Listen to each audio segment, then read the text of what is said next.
né, para aprofundar. Então, muito bom estar aqui com vocês.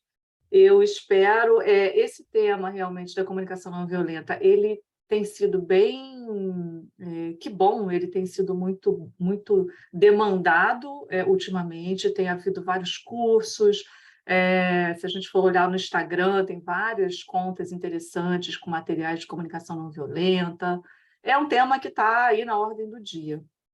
E, assim, é muito bom que ele esteja na ordem do dia, porque a gente nunca falou tanto, a gente nunca teve tanta oportunidade de falar, e aí eu estou me referindo às redes sociais, porque amplificam a nossa voz. Então, nós temos Facebook, Instagram, LinkedIn, Twitter, e são espaços onde as pessoas se colocam. E também nós nunca tivemos tanto conflito por conta de comunicação. Então, é natural que quanto mais a gente tenha espaço, né, quanto mais espaços e quanto mais as pessoas se coloquem, a probabilidade dessa comunicação ter ruídos também aumenta. Mas, além disso, a gente sabe, nós aqui temos convivido e conversado muito sobre o que está acontecendo no mundo, as grandes transformações, sempre à luz da doutrina. Então, nós estamos vivendo realmente um período de muito conturbado. Existem, eu brinco que são fios desencapados. As pessoas na rua, no supermercado, no trânsito, nós temos visto conflitos entre os países, conflitos que nós não esperávamos mais que fôssemos presenciar, como a guerra na Ucrânia, já foi objeto de palestra pública aqui também, mas outros conflitos que nós achávamos que já tinham sido superados. Enfim, então, só para contextualizar e falar que realmente esse tema é muito interessante e ele também é muito mais profundo do que, obviamente, eu vou conseguir apresentar para vocês, mas a ideia é que seja como uma degustação, aquele pouquinho que a gente tem contato e que dá vontade de estudar mais, de aprender mais, de ir atrás de mais informação. Então, eu vou compartilhar o material aqui com vocês, e vou falar, então, vou começar falando de comunicação não violenta, porque esse é um conhecimento que está estruturado, que foi estruturado e organizado por Marshall Rosenberg. Eu vou mostrar o livro dele aqui, que é a referência principal, mas a partir do livro dele, outros livros já foram escritos e vários outros materiais envolvidos, mas ele é a referência principal. Então, esse realmente é um tema que tem uma estrutura e a referência principal é o Marshall Rosenberg. E depois eu vou conectar com a doutrina. Então, essa que é a nossa proposta aqui da nossa conversa dessa tarde. Deixa eu, então, compartilhar. Só um minutinho.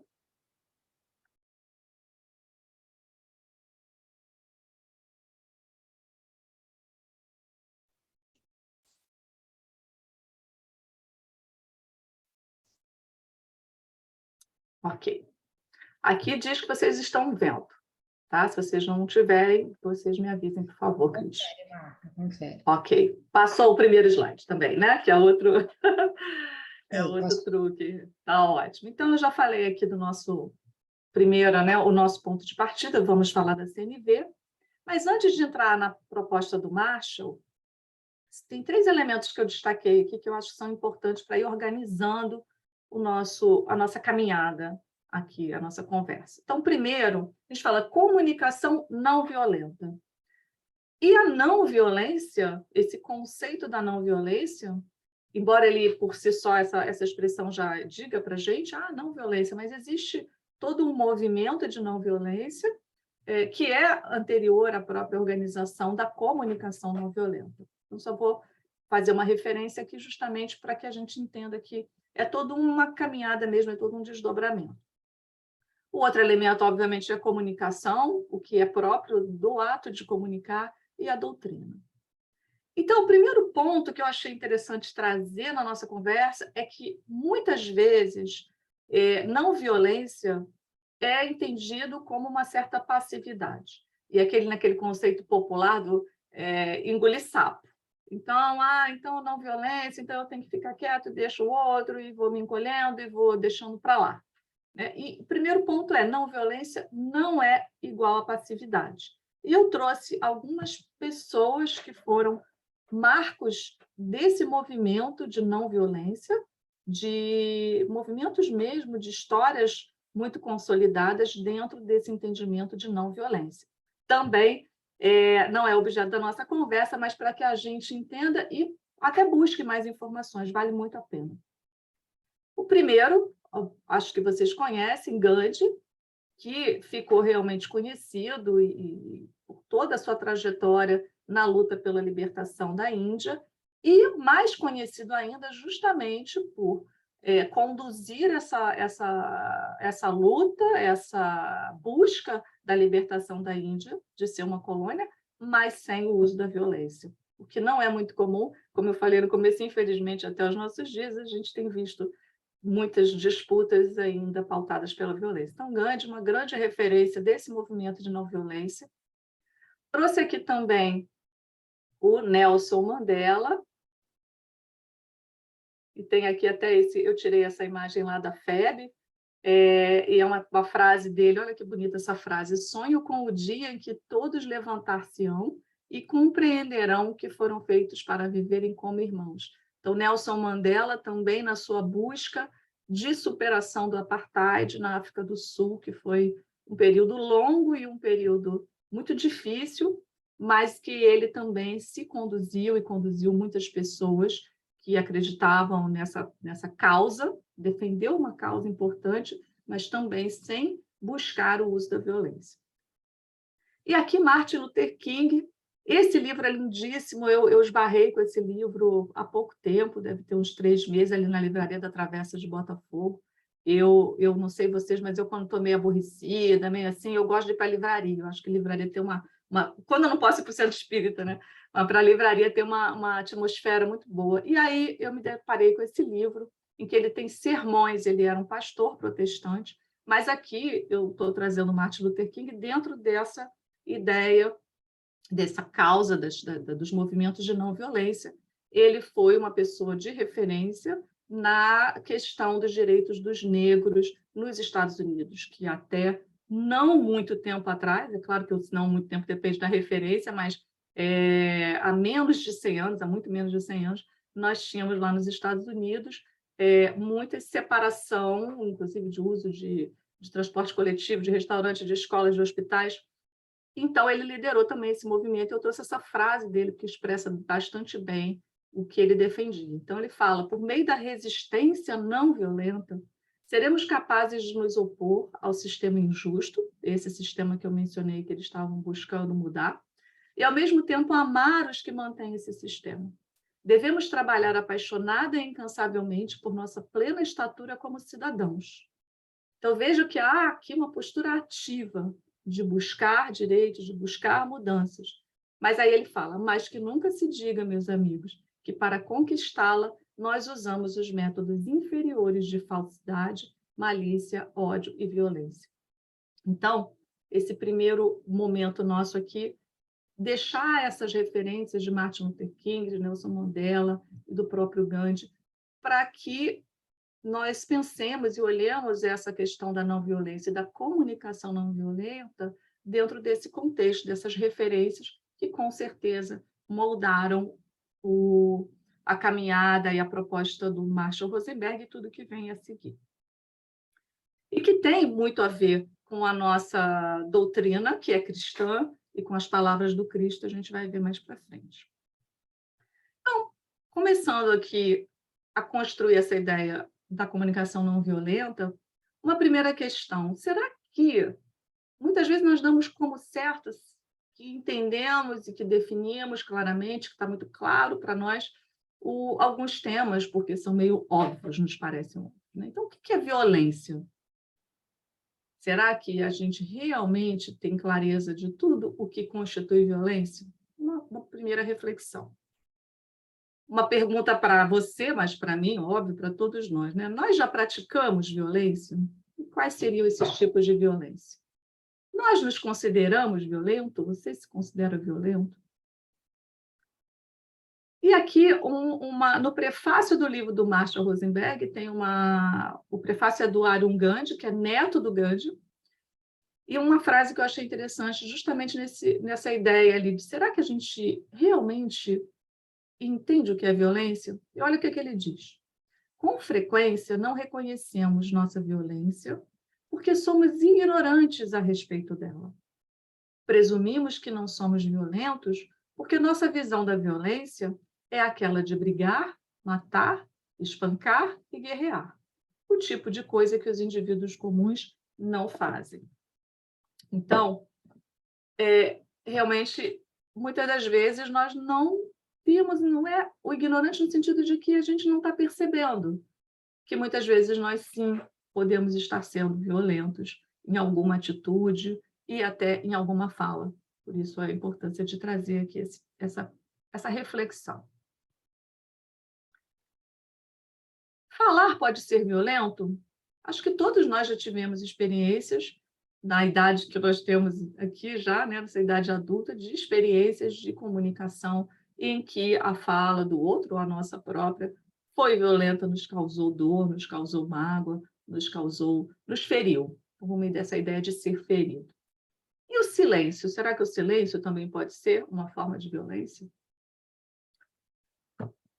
E eu, como gosto de sempre trazer umas imagens, né, vou deixar vocês um pouquinho olhando para essa imagem e começar assim, a pensar, né? O que será que está acontecendo aqui? Né? O que está se configurando nessa cena? É uma cena. Vamos lá. Eles são um casal. E aí eu ainda não dei muita informação. Sim, são um casal, mas por que eles estão discutindo? O que será que está aí motivando? Você vê que os dois estão com essa cara de que estão, né? Os dois estão meio zangados. Estão discutindo por alguma coisa. O que será? O que será? E eu sei que tem gente que já vai ficar nervosa só de ver essa foto aí, né? Pessoal que não aguenta ver a cozinha bagunçada e já dá aquele nervosinho. Então, eles estão discutindo, temos aqui uma situação, uma pia, né, bagunçada. E aqui a fala dessa esposa, dessa namorada, enfim, dessa companheira. Eu sempre faço tudo sozinha, você nunca me ajuda. Eu quis trazer um exemplo para a gente começar a falar de comunicação não violenta com exemplo, para não ficar aquela coisa teórica e a gente não se reconhecer, né? Eu não sei vocês, mas assim, eu já vi essa cena acontecendo muitas vezes, desde criança, na minha vida adulta, comigo mesmo, enfim, né? De alguma forma, em alguma circunstância, ver uma cena parecida, pelo menos, de alguém aí reclamando que faz tudo sozinha e nunca ajudar.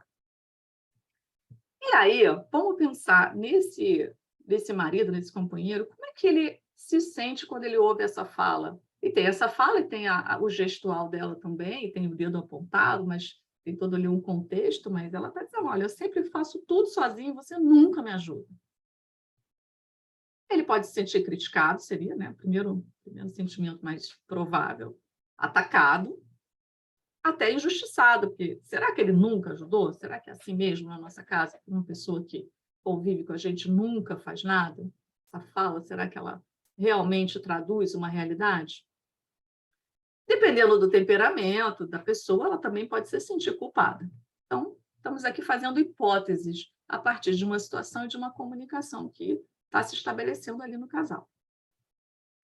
E aí, um possível resultado, existem vários desdobramentos possíveis de uma conversa que começa assim, mas um possível resultado é que alguém se sente criticado, o companheiro se sente criticado e ele vai se defender, ou ele vai ficar zangado, todos aqueles sentimentos ali que nós colocamos hipoteticamente que poderia estar sentindo ao ouvir uma fala dessa.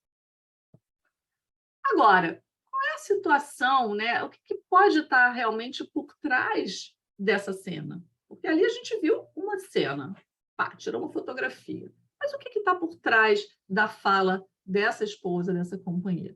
Aí eu trouxe essa foto que eu acho ela tão ilustrativa de muitas conversas que nós temos normalmente, dessa mulher multitarefa. Não que os homens também não possam ser multitarefa, mas muitas vezes, e acho que a gente ainda tem uma sobrecarga muito em cima das mulheres, mas então essa mulher que está se virando em mil, fazendo tudo, né? E tentando dar conta de tudo. Então, Nessa situação aqui nesse desenho, a gente tem uma mãe que está ali envolvida com um monte de tarefas, né? E quais os prováveis sentimentos dessa mãe, né? Quando ela fica ali toda atarefada, agitada, o que pode estar... Qual é o sentimento que está por dentro? O que está acontecendo dentro dela? Ela está se sentindo sobrecarregada, muito provavelmente. A carinha dela ali, né, do tipo, igual um polvo, sozinha, talvez frustrada. Então, alguns sentimentos. Ali tem todo um mundo interno. Todos nós temos um mundo interno que se agita em função das circunstâncias. Então, muito provavelmente ela está aí alimentando vários sentimentos. E qual seria a necessidade dela quando ela experimenta todos esses sentimentos, quando ela está vivenciando essa situação? Muito provavelmente receber mais ajuda, para que ela não se sinta tão sobrecarregada. Então, mas Marta, o que isso tem a ver com a comunicação não violenta? A gente já vai olhar aqui o que o Marshall veio trazer para a gente nesse sentido. Então, aqui, né, aquela cena inicial que começou, mas a gente explorando um pouquinho o que pode estar dentro desse mundo interno dela, das coisas, de por que, no fundo, ela está assim tão irritada. E à luz da comunicação não violenta, já o casal aqui, obviamente é um outro casal, porque eu não encontrei uma foto igual, né, do mesmo casal, mas a situação de sentando e conversando e tentando aí explorar um pouco mais o que está no fundo, na raiz dessa conversa, dessa situação, dessa expressão. Então, olha só, o que poderia ser uma fala mais num contexto realmente de uma comunicação uma comunicação menos agressiva, uma comunicação que está dentro do escopo da comunicação não violenta. Vamos supor que a mulher esteja falando assim: quando eu vejo a louça na pia e a cozinha desorganizada, eu me sinto ansiosa e irritada. Então, ela está falando do sentimento dela com aquela situação. Porque eu estou cansada e preciso de um tempo para mim, para relaxar e recarregar as energias. Então, ela está dizendo do que ela está vendo, o que ela está sentindo, que ela se sente cansada, ansiosa, irritada, porque ela está cansada, ela está dando um monte de informação. E ela está dizendo a necessidade dela, que ela precisa de um tempo para relaxar e recarregar as energias. E aí ela faz um pedido no final: você poderia assumir essa tarefa nos fins de semana? Olha que lindo, né, gente? Se fosse assim, né? Tava ótimo. Então, essa que aqui tem vários elementos da comunicação não violenta. Eu parti do exemplo para a teoria para que a gente possa ir assimilando melhor. Veja bem, nesse resultado, nessa conversa aqui, diferentemente daquele momento que eu mostrei inicialmente, quais os resultados possíveis de uma apresentação do assunto dessa forma, em que a pessoa está ali realmente colocando todo, né, o seu contexto interno, que o outro não enxerga, não tem como saber, não tem como adivinhar muitas vezes. Então, pode ter um resultado de que gere reflexão no companheiro, que desperte compaixão. Compaixão é um conceito que a gente precisa estudar mais, porque às vezes a gente não entende bem, mas é compaixão de sentir junto com o outro ali, de realmente entrar nesse sentimento, e mais conexão. Então, diferentemente daquele outro momento em que aquele enfrentamento com aquela fala mais agressiva tende a gerar, e com certeza nós já vivenciamos isso, gera um afastamento, ou gera pelo menos, ainda que momentaneamente, uma irritação, aqui tem muito mais probabilidade de uma comunicação estruturada dessa forma gerar conexão. Então, aqui, só para a gente detalhar isso dentro dos elementos da CNV. Quando ela fala, né, quando eu vejo a louça suja na pia, cozinha desorganizada, ela está falando de um fato, de uma situação. E esse é um ponto que a CNV diz, né, esse método, essa estrutura do Marshall Rosenberg fala. Então, a primeira coisa, o primeiro elemento da comunicação não violenta é a observação. Aí a gente pode pensar: mas que coisa estranha, é claro que está, né, tá desorganizado. Sim, mas quando a gente já parte para reclamar do outro, para acusar o outro, a gente já pulou essa etapa e já está numa interpretação da situação e uma acusação, muitas vezes, ali que vem junto. Então, primeira coisa é dizer a situação. No livro tem vários exemplos. Eu convido vocês a olharem, vale muito a pena olhar. O livro é uma linguagem muito simples, muito didática, E ele tem vários exemplos de várias situações, situações de trabalho, situações de conflitos que ele, Marshall, participou, como conflitos de árabes e israelenses, coisas realmente de gangues de rua, conflitos pesados. Eu trouxe aqui um conflito mais próximo da nossa vivência, para que a gente consiga, talvez, aproveitar para a nossa vida um pouco mais. Então, primeira coisa, então, primeiro elemento, observação, falar do fato. Então, vamos pensar assim, fora até desse exemplo, né? Aquela coisa do o filho que deixa a toalha molhada em cima da cama, meia suja no chão. Então, o seu quarto está uma bagunça. Não, quando eu vejo as suas meias sujas no chão, ou quando eu vejo aqui toda essa situação bagunçada. Então, que a gente consiga ir organizando essa fala. Opa. E aí, eu me sinto o quê? Aquela fala anterior, só estou desdobrando ela aqui. Eu me sinto ansiosa e irritada porque eu estou cansada. Então, aqui, o que está acontecendo? Ela está falando do seu sentimento. Então, é reconhecer um sentimento, que também é um outro ponto importante, porque muitas vezes nós estamos ali no calor das situações, aliás, isso é muito frequente, principalmente hoje em dia, porque a gente está sempre correndo, e sempre com muito mais coisa para resolver e para dar conta do que deveria ter, do que seria o ideal a gente ter. Então, a gente muitas vezes não reconhece nossos sentimentos. Então, aqui ela está dizendo, eu me sinto ansiosa, e está compartilhando um sentimento. E preciso de um tempo para mim, para relaxar e recarregar as energias. Então, assim, claramente, qual é a necessidade, que é o terceiro elemento da comunicação não violenta, qual é a necessidade que ela tem para endereçar. E conclui essa fala, você poderia assumir essa tarefa nos fins de semana fazendo o quê? Um pedido. Então, esses são os 4 elementos que o Marshall apresenta como elementos que, quando nós conseguimos organizar a nossa comunicação, trazendo esses 4 elementos, o caminhar dessa conversa, o caminhar dessa comunicação, ele tende a ter resultados muito mais positivos para as duas partes. E que resultado está se buscando? Qual é o resultado? É ganhar uma discussão?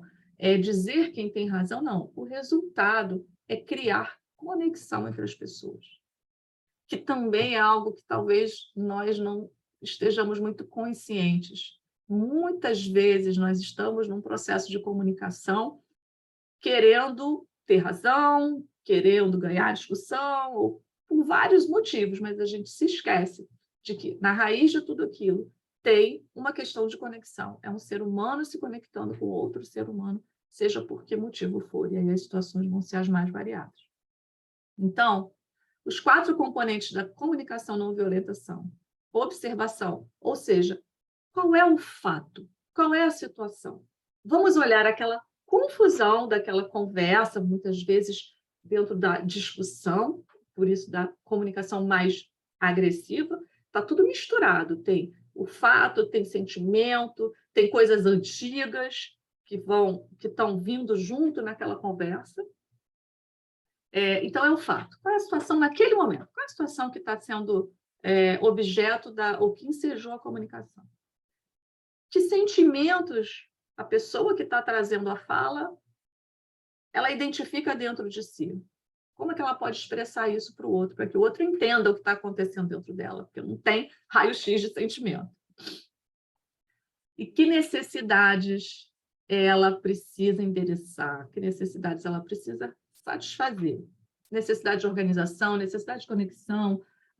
Ele dá uns exemplos muito interessantes que são, por exemplo, o marido trabalha demais. Esse eu morri de rir. Então, ela fala assim, você está trabalhando demais, você passa muito tempo no escritório. Aí o marido, daí há umas semanas, apareceu dizendo que tinha se inscrito, nos Estados Unidos tem muito jogo de golfe, num campeonato de golfe. E a mulher ficou arrasada. Mas, assim, ela não expressou claramente qual era a necessidade dela. A necessidade dela era de que ele passasse mais tempo com a família. Ela simplesmente falou, reclamou, que ele estava muito tempo no trabalho. Então, é muito interessante olhar essa ótica da expressão da necessidade, realmente declarar essa necessidade. E fazer os pedidos claros, que é esse exemplo, por exemplo, esse exemplo da louça, né? Você pode assumir essa tarefa no fim de semana, e no caso que eu falei agora do marido que trabalhava muito, em vez de ela dizer que ela queria a companhia dele por mais tempo, isso passou batido. Então, dentro dessa ideia aqui que nós estamos falando, eu achei muito interessante esse desenho, porque é bem isso, né? Mas você não lavou a louça? Ah, você não pediu. E muitas vezes nós fazemos uma conversa interna, eu brinco que é um programinha que fica rodando, um sistema operacional que fica na nossa mente. A gente começa a pensar, precisa pedir? A gente pode até não falar, né? Mas a gente fica pensando na cozinha, o outro está lá vendo televisão, você fala, mas precisa pedir? Mas se me amasse, ou se importasse comigo, já viria aqui me ajudar. Mas imagina, isso é todo um processo de geração de expectativa, já tem um julgamento misturado do outro, e o outro não está participando dessa conversa. É muito louco, né? Mas é assim que acontece. Então, olha o que o Marshall coloca aqui para a gente. Quanto mais claros formos a respeito do que queremos da outra pessoa, mais provável será que nossas necessidades sejam atendidas. Então, a primeira coisa que a gente já pode começar a exercitar, quando terminar aqui o nosso estudo, nossa conversa, é isso. O tempo todo nós estamos pedindo algo, ou estamos nos comunicando com alguém e precisamos de algo, temos alguma necessidade, por mínima que seja. Então, vamos tentar ser mais claros a respeito dessas necessidades, do pedido que a gente está fazendo para as outras pessoas e vamos olhar, fazer uma experiência para ver o que acontece, né? Então, organizando um pouco isso aqui que a gente viu, né? Nesse exemplo que a gente está olhando, alguns elementos, o livro, como eu falei, é muito mais rico, traz mais coisas, mas aqui eu estou trazendo bem o eixo, né? O principal, já para a gente saber do que se trata a CNV. Então, primeiro, exercitar essa autoescuta, essa autopercepção. Como eu falei, muitas vezes nem a gente sabe o que exatamente a gente quer, por que nós estamos reagindo daquele jeito. Então, essa autoescuta seria assim, mas por que eu estou irritada? Do que eu preciso neste momento? Qual a minha necessidade? Então, eu lembro daquela, a gente sempre fala no meio espírita, da história da aguinha do Chico, de beber a aguinha na hora que a gente tem vontade de responder, de entrar no conflito, beber a aguinha. Então, assim, essa pausa, no momento em que a gente identifica a nossa irritação, o nosso desconcerto, ou qualquer emoção mais intensa, de parar e tentar perceber a si mesmo, que também é algo que, no meio do turbilhão, muitas vezes nós não fazemos. Identificar e evitar julgamentos. Como eu falei ali na situação do desenho da louça, muitas vezes a gente pode não expressar para a pessoa, mas na nossa cabeça tem lá, seja por histórias antigas, seja por o que for. Ah, mas é um egoísta. Ah, mas fulano é preguiçoso. Meu filho, meu companheiro, o que for.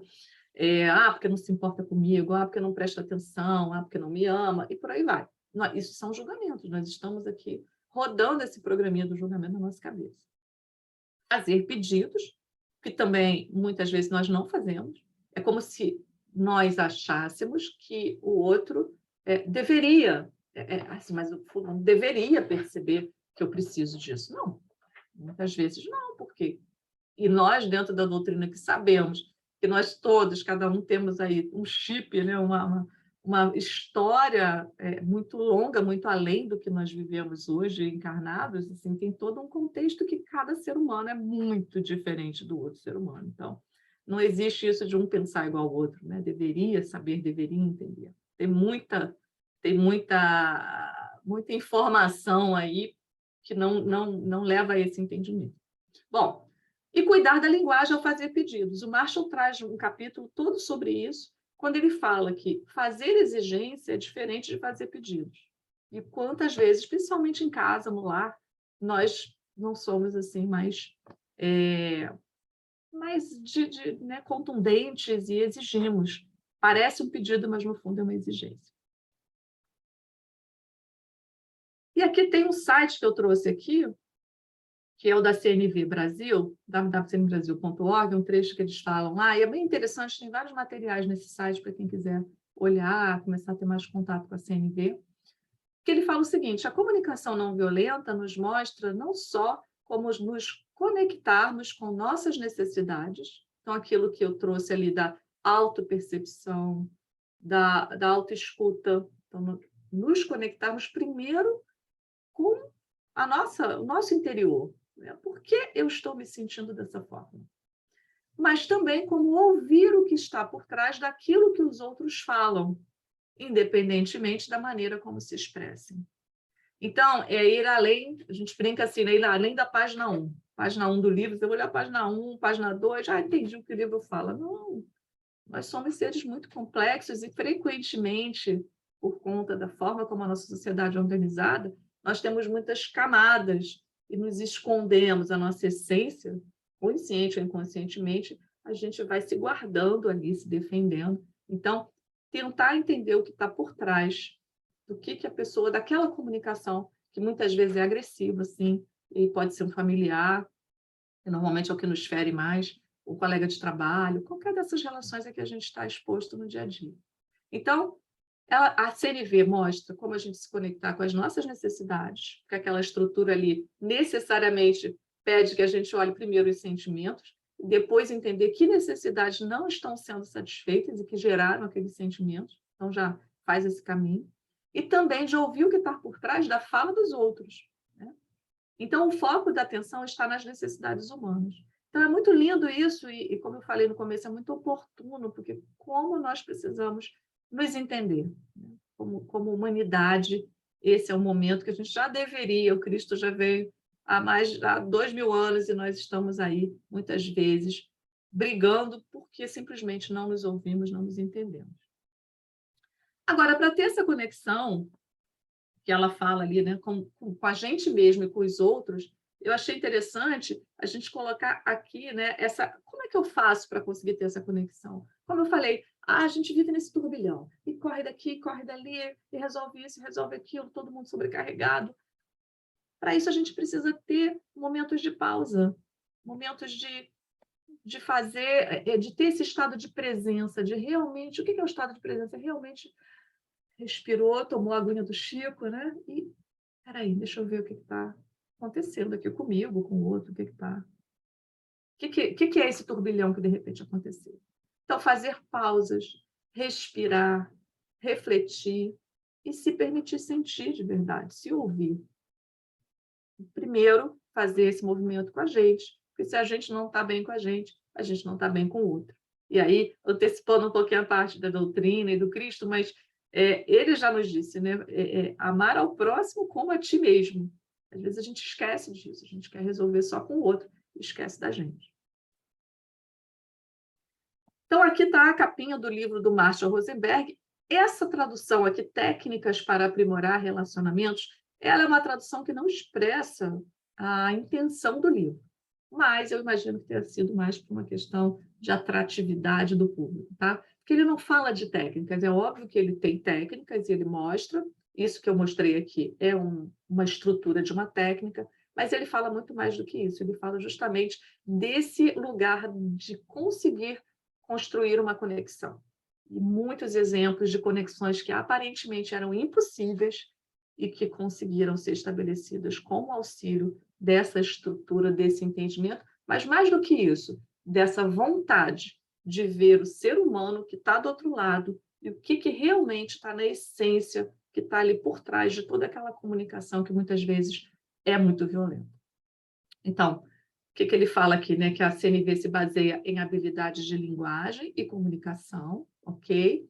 Ela nos ajuda a reformular a maneira pela qual nos expressamos e ouvimos os outros.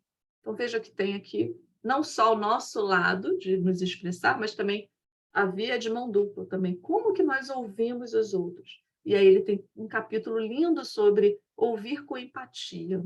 É lindo esse capítulo. Super recomendo. E ele continua aqui. Nossas palavras, em vez de serem reações repetitivas e automáticas, tornam-se respostas conscientes, firmemente baseadas na consciência do que estamos percebendo, sentindo e desejando. Então, olha aquela necessidade de por que fazer pausas, por que respirar, por que prestar atenção, esse estado de presença, para que não estejamos sempre nesse piloto automático. Por quê? São comportamentos aprendidos. Desde criança, nós somos ensinados a julgar, nós somos ensinados a ter essa reação, né? Muitas vezes não explicitamente, mas culturalmente, do bateu, levou, do não levar desaforo para casa e por aí vai.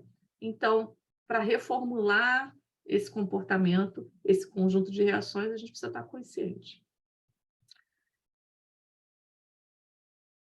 Então, quando a gente fala da comunicação não violenta, a gente está em oposição à comunicação violenta. Então, sempre lembrar que a comunicação que contém julgamento, que contém exigência, que acrescenta avaliação, que acrescenta culpa, ela é uma comunicação violenta. Para tudo, né? Porque aí a gente para e fala assim, ai, então eu tenho muita violência na minha forma de me comunicar. Provavelmente sim, nós temos sim, como eu falei, é todo um contexto cultural, e aí é um estado de prestar atenção e muita delicadeza primeiro com a gente, porque não se muda de um dia para o outro, mas que a gente possa então prestar atenção, né? Como que a gente se coloca e o quanto que a gente pode diminuir esses componentes aqui, que na verdade vão levar a uma comunicação mais violenta, que vai gerar no outro que reatividade, defensividade, irritação. E aqui alguns exemplos que eu trouxe, né? Que tal você levantar do sofá, que tal se você levantar do sofá e vier me ajudar? Isso aqui é uma exigência, isso aqui não é um pedido. Um pedido nós já exploramos, nesse caso da louça ali, por exemplo, essa seria uma possível fala, mas uma possível fala de exigência. Você é preguiçoso? É um julgamento. A hora que eu tiver uma estafa e parar no hospital, você vai se mexer. Essa é uma fala que, pai, eu sou mãe também, às vezes a gente carrega nessa história da culpa ali, né? Gera culpa no outro, né? A gente faz aquele drama. Então, vamos ter cuidado também com essa coisa de gerar culpa no outro. Isso não traz colaboração. Isso traz, muitas vezes, ressentimento, chateação.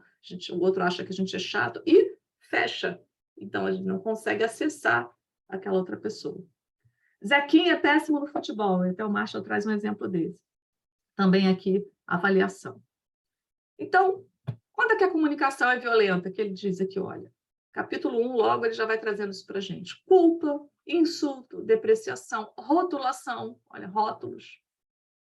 E aí a gente coloca aquele rótulo, a pessoa falou assim, Beltrano assado, você é assim, você é assado. Crítica, comparação e diagnóstico. São todas formas de julgamento. É todo um mundo novo. Porque a gente para olhar e ver que tem muita coisa para arrumar. E aí umas frases que eu tirei aqui do livro, que é para que a gente realmente, assim, a gente entenda esse contexto que vai nos levando para essa dinâmica de comunicação, porque é importante ter clareza disso, porque enquanto a gente não se sente incluído como, né, também praticando uma comunicação violenta em alguma medida, claro que existem formas em graus maiores, mas é todo um contexto social que a gente vem vivenciando. Então, olha, somos ensinados a estar direcionados aos outros em vez de contato com nós mesmos. Então, sempre essa coisa, olhar para o outro é errado, o outro é isso, o outro é aquilo, em vez de primeiro olhar para a gente e aí entrar em contato com aquilo que a gente necessita. Muitas vezes, nossas falas são mais ouvidas como críticas do que como convite para se conectar com os nossos sentimentos. No momento em que aquela fala da louça, e que ela fala, eu estou cansada, eu estou me sentindo sobrecarregada, eu preciso de um tempo. A receptividade a essa fala, com certeza, vai ser muito melhor do que a fala anterior, que era uma fala acusatória. Então, o convite à conexão, ele precisa acontecer de uma outra forma, né? Com um outro tipo de fala. Infelizmente, a maioria de nós, nunca foi ensinada a pensar em termos de necessidades. Estamos acostumados a pensar no que há de errado com as outras pessoas sempre que nossas necessidades não são satisfeitas. Então, é sempre pensar que o outro eu não consegui tal coisa, então o outro está sendo egoísta, ou está sendo preguiçoso, ou o que for. Então, aqui, então, resumindo um pouco essa estrutura, é que a gente realmente consiga primeiro se conectar com a gente, nos conhecer. A gente lembra lá do Livro dos Espíritos de Santo Agostinho, né? Autoconhecimento de si mesmo, né? Então, assim, primeiro isso, e a gente prestar atenção quando a gente se manifesta com crítica, com comparação, com todas aquelas situações que o Marshall apontou ali para a gente. E aqui, né, se soubermos falar uma linguagem de vida, uma linguagem de necessidades, em vez de julgamentos, e ouvir com empatia as necessidades dos outros, podemos encontrar soluções pacíficas para nossas diferenças. Então, olha que bonito isso. Tudo que a gente quer hoje em dia, atualmente, é paz, né? É que possamos viver em paz nos nossos lares, na nossa sociedade, no nosso país e no nosso mundo, porque todos esses conflitos vão nos tirando a paz. Então, como que pode, assim, essa ouvir com empatia as necessidades nossas e dos outros, como é que a gente pode, então, encontrar soluções mais pacíficas? Então, esse é o objetivo da comunicação não violenta, uma integração de habilidades de linguagem e de comunicação que serve de apoio para a resolução pacífica de conflitos. Então, aí, como eu falei, tanto conflitos numa escala muito maior, quanto os pequenos conflitos do nosso dia a dia, as nossas pequenas guerras, porque muitas vezes nós achamos que a guerra está lá fora. É o presidente tal, que é um louco, que está fazendo tal coisa, ou é o bandido tal, que... Sim, todas são guerras, mas o que a gente dá conta? Será que das nossas pequenas guerras a gente vai dar conta? A gente está dando conta? A gente pode fazer diferente? Então, vamos olhar aqui agora um pouquinho essa conexão. É claro, olha, esse tema é tão maravilhoso e tem tudo tão a ver com a doutrina espírita que teriam vários caminhos a serem explorados para que a gente fizesse essa conexão. Então, obviamente, sempre cada expositor vai fazer um recorte. Eu trouxe aqui um pequeno recorte, mas, enfim, daria para fazer um seminário só com esse tema e conectando com a doutrina. E aí eu trouxe aqui esse trecho de Jesus, né? Mas o que sai da boca procede do coração, e isso contamina o homem. Porque nós estamos falando de quê? De comunicação. Então, o que sai da boca, o que Jesus nos ensinou? Faz tempo isso. Procede da onde? Do coração. E olha o que o Marshall está falando lá do sentimento. Primeira coisa, o fato. Ok, esse é o fato. Para deixar bem claro, separar essa mistureba que a gente faz no meio da discussão. Mas depois, assim, segundo ponto é sentimento. O que eu estou sentindo? Então, aqui Jesus, maravilhoso, já trouxe, né? Na toa que é chamado do mestre, já trouxe isso para a gente. E a gente lembrar aqui da Gênese, né? Kardec, na Gênese, já falando do pensamento dos fluidos e como que os homens manipulam esses fluidos, né? Como esses fluidos são manipulados, os homens não, os espíritos, pelo pensamento e pela vontade. Por que eu estou falando isso? Para que a gente chegue na palavra. Então, aqui já, Emmanuel, sentindo, pensas. Isso está em Fonte Viva, eu vou mostrar aqui, mas eu tirei esse pedacinho para a gente parar e pensar. Sentindo, pensas.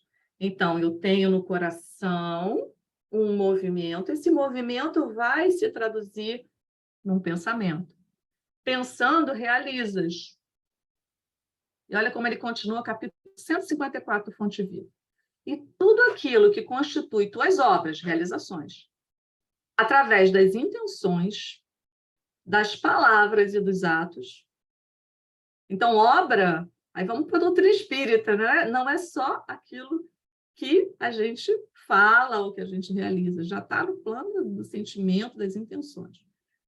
Mas tudo isso, as palavras também, representará a influência de tua alma, auxiliando-te à libertação para a glória da luz ou agravando-te o cativeiro para o sofrimento nas sombras. Vigia, pois, o teu mundo íntimo. Que lindeza, né?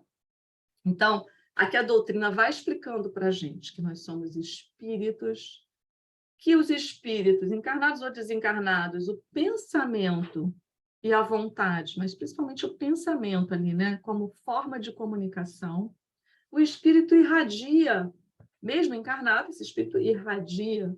Então, como que é importante esse mundo íntimo? Como que é importante essa qualidade do sentimento?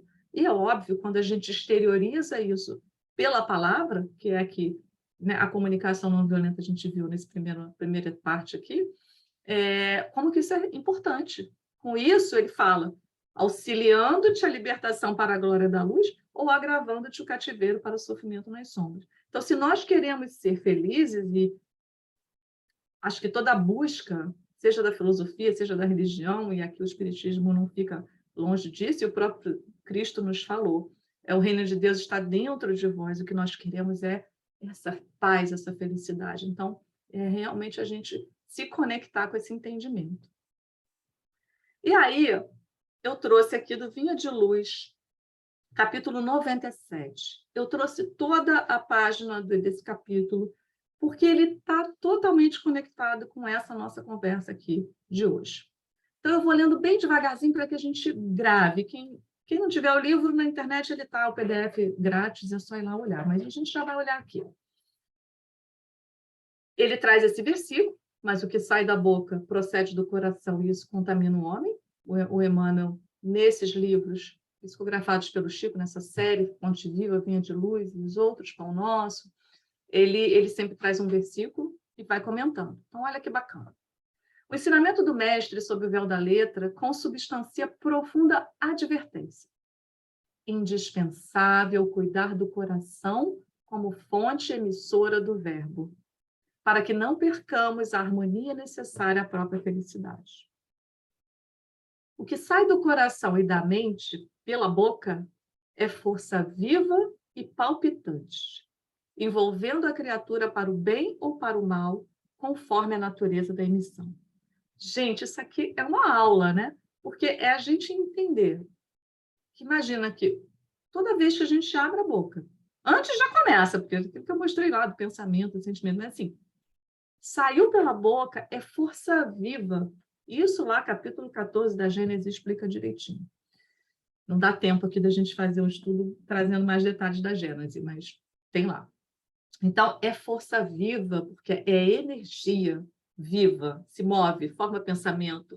O André Luiz fala muito isso nos livros dele também. E mostra, né, dá exemplos. Mas, enfim, o que sai do coração e da mente pela boca é força viva e palpitante, envolvendo a criatura que emitiu. Então, quando nós falamos, nós estamos sendo quem é o primeiro envolvido por essa força. É a própria criatura que falou, somos nós mesmos. Para o bem ou para o mal, conforme a natureza do que se fala. Do íntimo dos tiranos, daí ele exemplifica, porque Emmanuel explica, né?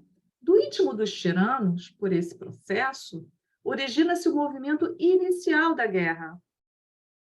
Movimento destruidor que torna a fonte em que nasceu. Ele reforçando essa história do que volta. E aí, na doutrina espírita, a gente sabe da lei de causa e efeito, tem todo um movimento. Mas ele reforça essa ideia de que, primeiro, envolve a gente, depois volta para a fonte em que nasceu, lançando ruína e aniquilamento. Da alma... Ai, agora fiquei com uma coisa aqui em cima.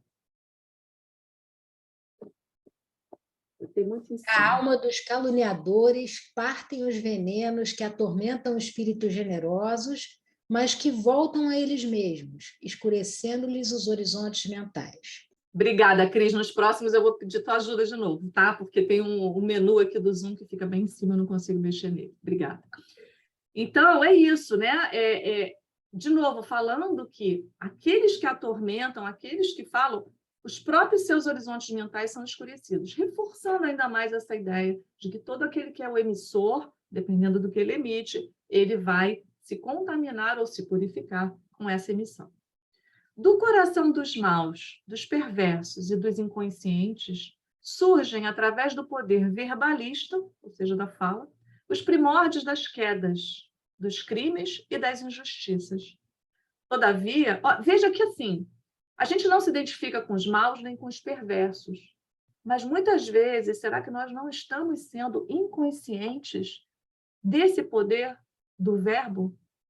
Então, é só para chamar essa atenção, porque quando eu li e reli, eu falei, ok, coração dos maus e dos perversos. E eu mesma tive que voltar, porque a gente já vai passando rápido. Eu não sou mau, eu não sou perverso. Sim, mas será que às vezes a gente não é inconsciente, a gente não se dá conta daquilo que a gente está falando? Bom, então, desse coração dos maus, dos perversos e dos inconscientes, surgem, através do poder verbalista, os primórdios das quedas, dos crimes e das injustiças. Todavia, tais elementos perturbadores não se articulam debalde para os próprios autores, porque dia chegará em que colherão os frutos amargos da atividade infeliz a que deram o impulso. De novo, aqui a gente tem ação e reação, causa e efeito, né? Porque é da lei. Não é uma lei de um Deus julgador, é uma lei do funcionamento do universo, assim como a lei da gravidade é uma lei. Você pegou uma maçã, largou, ela vai cair. É uma lei da gravidade. Aqui também é uma lei. Assim também, aí agora ele mostra o outro lado, né? Para a gente não dizer assim, pô, mas o Emmanuel está duro aqui, só vê o lado ruim. Assim também, a alegria semeada por intermédio das palavras salutares e construtivas cresce e dá os seus resultados. Olha que bonito. Então, se a gente espalha por aí, semeia por aí, alegria com palavras boas, salutares, construtivas, isso vai crescer, isso vai frutificar. Cris, O auxílio fraterno espalha benefícios infinitos, e o perfume do bem, ainda quando derramado sobre os ingratos, volta em ondas invisíveis a reconfortar a fonte que o emite. eu não sei vocês, mas eu fiquei apaixonada com esse trecho. Porque é o perfume do bem. Olha isso que bonito. Então, o auxílio fraterno, né, espalha benefícios infinitos. E o perfume do bem, ainda quando derramado sobre os ingratos, acho que Emmanuel foi muito feliz aqui, porque às vezes a gente né, fica chateado e fica cansado ou desanimado, fala, não, mas essa pessoa aqui está fazendo isso, às vezes é um familiar mesmo. Não, mas ainda quando derramado sobre os ingratos, volta em ondas invisíveis a reconfortar a fonte que o emite. Então, é o perfume que a gente espalha no ambiente, mas a gente fica perfumado também, né? Acho muito lindo. O ato de bondade é a invariável força benéfica em derredor de quem o mobiliza. Então, mais um reforço disso. Eu faço um ato de bondade, eu gero essa força, primeiro que alcançado sou eu. Há imponderáveis energias edificantes em torno daqueles que mantêm viva a chama dos bons pensamentos, a iluminar o caminho alheio por intermédio da conversação estimulante e sadia. Então, meus amigos, é assim, né? O que custa? Não custa nada. Se a gente ter consciência desse poder do verbo, e talvez se a gente se beber na fonte ali daquela metodologia, daquelas experiências que a comunicação não violenta já teve de positivas, a gente reestruturar a nossa comunicação um pouquinho, ou pelo menos ir buscando aos poucos, né? É só começar, não precisa estar pronto, a gente nunca vai estar pronto. Mas olha que bonito isso, a gente pode espalhar benefícios. E, então, é fazer essa caridade, que é a caridade moral também, que é da boa conversa. Os elementos psíquicos que exteriorizamos pela boca, então, olha, a boca, ela está ali soltando elementos psíquicos. São potências atuantes em nosso nome. Que potências nós andamos espalhando? É uma boa reflexão. Fatores ativos, ou seja, fatores, como ele falou lá no começo, vivos, pulsantes, fatores ativos, estão ali, estão atuando, que agem sob nossa responsabilidade, em plano próximo ou remoto, de acordo com as nossas intenções mais secretas. Sabe aquela coisa que às vezes a gente vê também palestrantes falam, depois que soltou, não recolhe mais. E aqui Emmanuel está explicando. Às vezes está longe da gente, a coisa vai se multiplicando e é energia mesmo, e é fluido. E a doutrina espírita mostra isso para a gente. É fluido, tudo é fluido. E o fluido vai se espalhando. É imprescindível vigiar a boca, porque o verbo cria, de novo ele está falando, se a gente não entendeu, está de novo aqui. Insinua, inclina, modifica, renova. Inclina no sentido de que mobiliza outras pessoas para aquela direção. Que direção? Modifica, renova ou destrói, por dilatação viva de nossa personalidade. Em todos os dias e acontecimentos da vida, recordemos com o Divino Mestre de que a palavra procede do coração e, por isso mesmo, contamina o homem. Então, aqui eu não vou entrar, só fazer a referência ao Evangelho, que a gente já está no nosso horário, mas falando que o Evangelho também, que Kardec traz, né?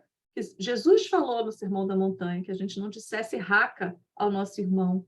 Então, ele ali já falava claramente, olha que naquela época era muito pior, o nível de violência era muito mais absurdo. A violência pela fala poderia parecer algo muito sofisticado para o contexto em que nasceu Jesus, em que viveu Jesus, em que pregou Jesus. Mas ele já dizia lá, né? Aquele que disser raca era uma palavra descortês, e Kardec vai trazendo isso aqui. Então, Jesus já faz da doçura, da moderação, da mansuetude, da afabilidade, da paciência uma lei. Então, que no finalzinho, que o Kardec fala no capítulo 9 do Evangelho, que toda palavra ofensiva, ela entretém o ódio e a animosidade. Foi isso que eu destaquei aqui em amarelo. Então, nós temos essa responsabilidade, como o Emmanuel falou. E aí, eu fechar aqui obviamente, com o nosso mestre querido, que eu já vinha falando aqui, que ele já nos ensinou que sai da boca contamina o homem, mas lembrando aqui um movimento da própria comunicação não violenta.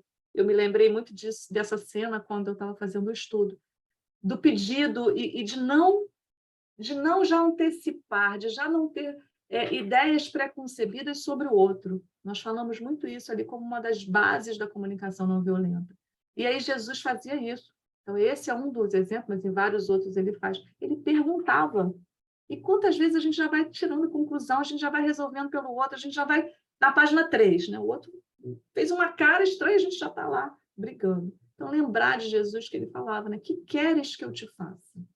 Então, olha, claro que ele tinha essa condição de percepção, de saber o que o outro precisava, mas ele deixava que o outro se expressasse, ele dava a sua presença, ele ouvia integralmente qual era a necessidade do outro. E aí o cego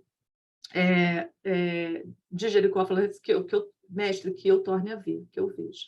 Então, só para marcar essa atitude de Jesus, para que a gente possa se inspirar nessa, ele que é o mestre que nos inspira, né? Outra que também tem a ver, outra passagem com o que nós falamos da comunicação não violenta, que é o não julgamento. E a gente sabe de várias passagens da mulher adúltera: não julgueis para não ser julgados, pois com o julgamento com que julgais sereis julgados, e com a mesma medida com que medis será medidos. O amai-vos uns aos outros, finalmente, porque é isso que o Marshall também fala no livro dele. No fundo, a gente realmente se conectar com aquele ser humano, que muitas vezes está tendo um comportamento completamente terrível, mas que ali, por trás de todas aquelas camadas, existe alguém que tem necessidades, que tem sentimentos e que está sofrendo, porque a expressão violenta é uma expressão de um sofrimento. Então, queridos, eu termino aqui, vou estourar em cima da hora, para que a gente realmente se lembre de Jesus, né, como inspiração. Quando ele dizia: eu sou o caminho, a verdade e a vida, nós estamos aqui examinando hoje um tema que é mais ou menos recente, mas que quando nós fazemos a ponte com o que Jesus nos trouxe, e obviamente com o que a doutrina nos esclarece acerca de tudo, essa dinâmica de fluidos, de espírito, e todos aqueles conhecimentos que a doutrina traz para a gente vê que ele realmente é o caminho, então que a gente possa se inspirar nele para fazer uma caminhada mais leve. Muito obrigada, Cris, todos. Marta,